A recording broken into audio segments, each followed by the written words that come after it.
नमस्कार दोस्तों, मैं बिट्टू चौधरी आपको उत्तर प्रदेश पुलिस की तैयारी करा रहा हूं और आपको एक जानकर खुशी होगी कि उत्तर प्रदेश पुलिस का टेंडर जो था वो जारी हो चुका है। यानी कि 52,699 की भर्ती आने वाली है और आप इसके योग्यता को आप समझिए। और आपके लिए एक ही चीज कहूंगा कि अपने आप को अब संपूर्ण रूप से तैयार कर लीजिए। जितने लोग भी हैं भैया ध्यान से समझेंगे, मैं क्या कहने जा रहा हूं उसे देखेंगे। जिसके लिए तुम इतना तड़प रहे हो उसको भी तड़पने दो, एक बार मंजिल हासिल होने दो, फिर देखो तुम्हारे पीछे पीछे कौन आता है। ठीक है, आपके लिए मैं यही कहना चाहिए कि आप अपने आप को इतना परफेक्ट बनाओ जिसके लिए आप तड़प रहे हो।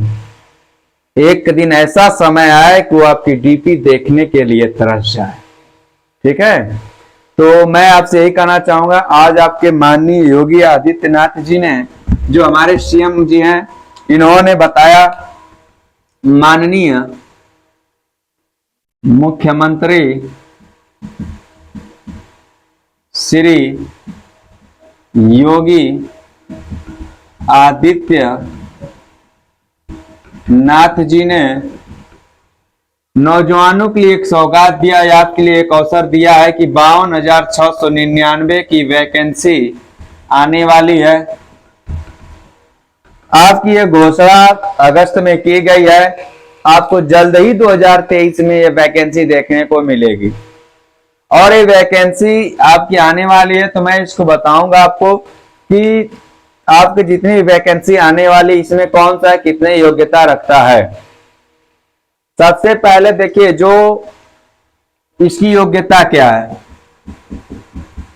इसके लिए सभी लोग उत्तर प्रदेश जितने लोग भी 12 पास कर लिए हैं, किसी भी कहीं से भी 12वीं कक्षा अगर उन्होंने पास कर लिया है तो उत्तर प्रदेश पुलिस के लिए यो योग्य है। इसमें आपका कोई भी मायने नहीं रखता आप कितने नंबर से पास हैं, ये इसमें कोई मान्यता नहीं। बस आपको ये है फेल नहीं होने चाहिए और आपकी योग्यता 12वीं कक्षा पास होनी चाहिए और तभी आप उत्तर प्रदेश पुलिस के लिए योग्य हो गए। इसमें ध्यान दीजिएगा कि कितने पद किसके लिए आ रहे हैं, यानी कि इसमें कौन कितना पद आ रहा है और मैं आपको ये बताने जा रहा हूं, ध्यान से देखिएगा। इसमें आयु सीमा क्या है, ध्यान देखिएगा। जो आयु सीमा है इसमें कौन से लोग आपका परीक्षा फॉर्म भर सकते हैं, यानी कितनी उम्र तक आप भर सकते हैं। देखिए जो जनरल कैटेगरी है, जनरल कैटेगरी, इसमें 18 से 22 वर्ष तक की योग्यता है। ध्यान देखिएगा, पुरुष का आपका ये है। मैं आपको जो सामान्य पुरुष कैटेगरी है, सामान्य जो पुरुष हैं उनके लिए आपका 18 से 22 वर्ष की होनी चाहिए उम्र। और सामान्य में ही जनरल में जो महिला हैं उनके लिए 18 से 25 वर्ष, इनको लिए कुछ छूट है 3 साल का। ध्यान दीजिएगा, इसमें 3 साल का छूट है। लेकिन जो ओबीसी हैं, एससी हैं, एसटी हैं, इन पुरुष के लिए इसमें आयु सीमा जो है 18 से 27 वर्ष। और ओबीसी में जो महिला है, जो इसमें आपकी ओबीसी, एससी, एसटी की जो महिला है, इनके लिए जो आयु सीमा दिया है 18 से 30 वर्ष। यानी कि कौन कौन से आपकी कंडीशन होनी चाहिए कि आप इसको भर सकते हैं। देखिए योग्यता 12वीं कक्षा पास होना चाहिए। आयु सीमा सामान्य पुरुष यानी जनरल कैटेगरी की उम्र जो होनी चाहिए 18 से 22, बॉयज की, गर्ल्स की होनी चाहिए 18 से 25, ओबीसी एससी एसटी पुरुष की जो होनी चाहिए 18 से 27 वर्ष और ओबीसी एससी एसटी की महिलाओं के लिए जो है 18 से 30 वर्ष होनी चाहिए। आप इसके लिए योग्य होंगे तभी। आप देखिए मैं इसके लिए बता रहा हूं कि किस वैकेंसी में, ध्यान देखिएगा, जो भी ये वैकेंसी आ रही है इसमें आपको कितने कैटेगरी के कौन से बल आ रही है आप देखिए तैयारी जो भी करना है आपको बहुत सोच समझ के करना है। ये देखिए एक लिस्ट निकालना चाह रहा था मैं आपकी किस, हाँ देखिए मिल गया। और ये ध्यान दीजिएगा जो वैकेंसी आपकी है, ध्यान दीजिएगा यहाँ पर यूपी पुलिस के वैकेंसी जो आने वाली है यानी कि 52,699 में जो हमारा कांस्टेबल पद आएगा, कांस्टेबल का जो पद है यानी कि सिविल में, सिविल मतलब जो आम तरह के हम लोग के काम करते हैं यानी कि जो क्षेत्र में बने रहते हैं हमेशा के लिए, यानी देखे होंगे आपके गांव में जो आ जाते हैं कांस्टेबल जो इस तरह घूमते हैं चारों तरफ से, कांस्टेबल यानी उन्हें सिविल बोलते हैं। इनके लिए जो वैकेंसी है टोटल सबको मिलाकर जनरल ओबीसी एसटी के लिए ये आ रही है आपके 41,811। कांस्टेबल एसएफ, देखिए कांस्टेबल जो एसएफएफ है, एसएफएफ का मतलब जो आप विशेष तरीके से विशेष ड्यूटियां लगती है उनकी जो वैकेंसी है 1341 है।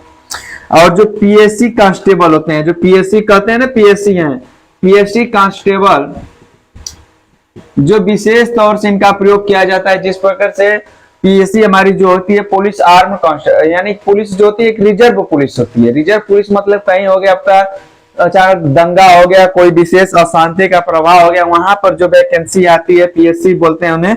और इनकी जो है 8,540 पद है। और यहाँ पर टोटल जो पद है यानी कि ग्रैंड टोटल पद जो होते हैं यानी कि 52,699 आएंगे, इसे जोड़ लीजिएगा। वैसे यहाँ पर लग रहा है कुछ इधर उधर है, लेकिन आप ध्यान दीजिएगा कि टोटल जो वैकेंसी इस तरह आने वाली है आपकी, ठीक है। तो टोटल वैकेंसी आने वाली है जो हमारे पद है 52,699 आपके उज्जवल भविष्य के लिए, यानी कि देखिएगा 52,699। और इसके लिए बस केवल आपको इतने से नहीं मतलब केवल एक सीट से मतलब है। अब एक सीट अगर आप अपना कंफर्म कर लेंगे, आपको हमें यही देखना है कि 52,698 कौन पाता है, हमें केवल इस एक से मतलब है और हमें ये एक मिलना चाहिए। इतना हो गया आपका। और इसकी तैयारी के लिए आपको करना क्या है, ध्यान दीजिएगा, बहुत ही आपका एक्टिविटी आ गई है। और इस एग्जाम को पास करने के लिए देखिए मैं आपको एक चीज बताना चाह रहा हूं जो बहुत मोस्ट इंपॉर्टेंट है। मोस्ट इंपॉर्टेंट कि देखिए लड़के क्या करते हैं, गलती कहां करते हैं, एग्जाम की तैयारी करते वक्त गलती वो कहां करते हैं, और आपको गलती नहीं करनी है। जब भी आप कोई सब्जेक्ट पढ़ाता है, कोई टीचर चाहे मैं हूं चाहे कोई, आपको चारों विषय यानी कि जो 4 विषय आने वाले, मैंने आप पहली क्लास में मैंने सब बता दिया था लेकिन पुनः आपको बता रहा हूं। जो सामान्य ज्ञान है यानी सामान्य हिंदी है, देखिएगा ध्यान से, इसे आपको बहुत तरीके से अच्छे तरीके से पढ़ना है। यानी कि मैं इसे गणित बोलता हूं, गणित के क्वेश्चन। और एक आपका आता है रीजनिंग, जिसे हम तर्क शक्ति बोलते हैं। जो रीजनिंग है, रीजनिंग देखिए इसमें जो कंडीशन बनी है टोटल तो आएगा 150 क्वेश्चन, लेकिन सामान्य ज्ञान से जो क्वेश्चन आएगा 37 क्वेश्चन, सामान्य हिंदी से 38 क्वेश्चन, गणित से 38 क्वेश्चन, रीजनिंग से 37 क्वेश्चन देगा तो इतना। लेकिन आपको देने की कंडीशन में आपको सबसे जानते हैं कि 150 प्रश्न है, और हमें ये 150 प्रश्न में प्रत्येक 2 नंबर का होता है प्रश्न, अर्थात 300 अंक का नंबर होगा। अगली बार के जो भी ध्यान से आप देखना, आपको करना के किसी भी सब्जेक्ट को पूरा समय देना है। आपके पास अब समय कम है और मेहनत ज्यादा, तो अभी जिसके भी इधर उधर आप घूम रहे होंगे चक्कर में, चाहे इधर उधर किसी के टहल रहे होंगे, आप वो चक्कर बंद करिए। अब बनने की कोशिश करिए कि एक चीज ठान लीजिए, ठानना आपको है कि अगर इस पर कोई चमकेगा तो हमारी वर्दी है, न कि हमें किसी के आगे पीछे घूमने से हमें वर्दी मिलेगी। अगर आप जब तक ठानेंगे नहीं तब तक आपको मिलेगी नहीं। आज मैं आपको एक चीज बताऊंगा पढ़ने का तरीका, यानी कि आप कैसे पढ़ेंगे, आप कैसे अपने कवर करेंगे अपने सिलेबस को। सबसे पहले ये चीज देखेंगे, आप जानते हैं कि सबसे पढ़ने का जो तरीका होता है, बेस्ट तरीका क्या होता है, मैं आपको बताने जा रहा हूं। और यूपी पुलिस की जो वर्दी है, एक बार इस वर्दी को पहनिए, फिर देखिए आपका जुनून, कहेंगे कि नहीं कि इसमें कितनी पावर है, यानी कि जब वर्दी चढ़ती है तो समझ में आता है कि हाँ कि इसमें कितनी पावर है। और ये वर्दी धारण जो होते हैं, एक प्रकार से कहते हैं ना कि जो वर्दी धारण करता है उसे किसी के एहसान तले नहीं रह सकते। तो आप ध्यान दीजिएगा, जो वर्दी का जुनून जिसके भी अंदर होगा, नहीं कि हमें वर्दी लेनी है, वर्दी लेनी है, इसके लिए मेहनत करनी पड़ेगी। अब मेहनत कैसे करेंगे, मैं आज आपको टाइम टेबल बताता हूं और उसके तरीके को कैसे समझाता हूं, आप ध्यान दीजिएगा। क्योंकि हमें बहुत जल्द हमें आ गई ये वैकेंसी जिसका था हमें इंतजार। गाना सुने है ना, जिसका था हमें इंतजार वो घड़ी आ गई है। यानी कि आपको जिस घड़ी का इंतजार था, यानी कि हमें पुलिस वर्दी का इंतजार था, यानी कि 52,699 वैकेंसी आ रही है इसका इंतजार था, यानी कि हमें वर्दी का जुनून था। जिस लोग को भी वर्दी का जुनून है वो इससे अपनी कामयाबी को हासिल कर सकते हैं। तो आइए मैं आपको बताता हूं कि कैसे आप पढ़ेंगे और कैसे आप अपने आप को इस वर्दी के काबिल अपने आप को बना सकते हैं। तो ध्यान दीजिएगा। आवाज तो आ रही है ना भैया बराबर? तो ऐसा नहीं कि आवाज खत्म हो गई और हम यहाँ पर बकवास करता रहूं। तो ध्यान दीजिएगा, आज मैं आपको पढ़ने का तरीका बताता हूं किसको कितना समय देना है। देखिए, आपको daily by daily daily by daily अभी तक जितना जैसे पढ़ते थे, लेकिन अब जो पढ़ने का तरीका है उसे अब बदलना पड़ेगा, तभी एग्जाम निकलेगा बाबू। और वर्दी अगर लेना है तो इस जगह पढ़ना ही पड़ेगा। देखिए, शाम होते ही, अगर शाम होता है तो चाहे कुछ भी हो जाए, कुछ भी हो जाए, हमें सबसे पहले अपने वर्दी को धारण करना है। यानी कि वर्दी अगर लेना है तो उसके लिए हमें जी जान से मेहनत करनी होगी और अपने अंदर जुनून पैदा करना होगा। और ये जुनून कैसे पैदा होगा, देखिए मैंने क्राइटेरिया बता दिया कितना प्रश्न कितने में आता है, लेकिन आज मैं आपको बताने जा रहा हूं कि पढ़ाई कैसे करते हैं और पढ़ने का तरीका क्या होता है। ध्यान दीजिएगा, क्योंकि पढ़ना आपको है तभी वर्दी मिलेगी। अब तक आप जितना भी मेहनत करते थे उसको, पास्ट को छोड़िए, पास्ट को क्या करिए, फॉरगेट करिए, इसे भूलिए, फॉरगेट करिए, इसे भूलिए। यानी कि इसे भूलना है आपको। जब इसे भूल जाएंगे और हमें प्रेजेंट में जीना है, अब प्रेजेंट ही हमें वर्दी दिलाएगी। तो आज मैं आपको बताने जा रहा हूं कि कैसे एग्जाम की तैयारी करेंगे, किस विषय को कितना समय देंगे, आपको मैंने सब बता दिया। अब देखिए यहाँ पर दिन भर आप कुछ भी करते होंगे, इस समय तो आप एग्जाम की तैयारी कर रहे होंगे जितने भी लोग। आपको करना क्या है कि रात में आपका जो भी हो गया, आप देखो भैया हमें 6 से 7 घंटा ही सोना है, और इसके बाद जो भी है जैसे भी है पूरा स्टडी पर फोकस करना है, यानी कि पढ़ना है हमें। अब पढ़ने का तरीका मैं आपको जो बताने जा रहा हूं, जितने के लोग भी उपयोगी होंगे, आप ये कोचिंग पकड़े हो, ऑनलाइन कोचिंग पकड़े हो या आप कुछ भी करते हो, वो सब देखकर मान लीजिए हम आपको मान के चलते हैं 4 घंटे आपके कोचिंग स्कूल जो भी होगा क्लास करने में लग जाते होंगे। लेकिन आपका 4 घंटे के बाद अगर ये 4 घंटे इसमें लगते हैं तो आप डेली 6 घंटे आपको डेली पढ़ना है। 6 घंटे डेली पढ़ना है। 6 घंटे में कोई कदराई नहीं होनी चाहिए बाबू। 6 घंटे पढ़ना है तो पढ़ना है। आप, मैं आपको बताता हूं कैसे पढ़ेंगे और कैसे आप वर्दी लेंगे। ध्यान दीजिएगा, मैं आपको जो आप बताने जा रहा हूं। शाम होते ही, जब जैसे आप कुछ भी करते हो करिए, लेकिन जैसे ही आपका 6 बजे शाम को, जैसे ही शाम को 6 बजे भूल जाओ भूल जाओ कि कोई परिवार है। घर वाले से भी कह दो कि भैया देखो अभी तक तो आप हमारे सब रिश्तेदार नाते जो भी थे, लेकिन जैसे ही 6 बजे उनसे गोल पकड़ लो और कहो कि माता जी, पिताजी, भैया जी, बहन जी, दीदी दी, चाहे कोई भी हो, चाचा जी, चाची जी, सबसे मेरा आपसे विनम्र निवेदन है कि 6 बजने के बाद आप भूल जाइए कि मैं आपके घर का सदस्य हूं। और उसके बाद आप क्या करिए कि दिन भर चाहे कुछ भी करिए, लेकिन जैसे ही 6 बजे सबसे नाता तोड़ो, सबसे नाता तोड़ो और वर्दी अपने बॉडी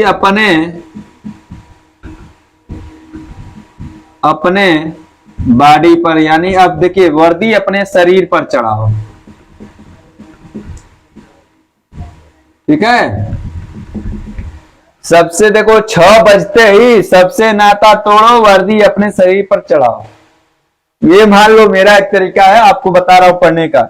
जैसे ही आपका डिवाइडेशन बना लो, ध्यान देना मैं डिवाइडेशन जो बताने जा रहा हूं वेरी मोस्ट इंपॉर्टेंट।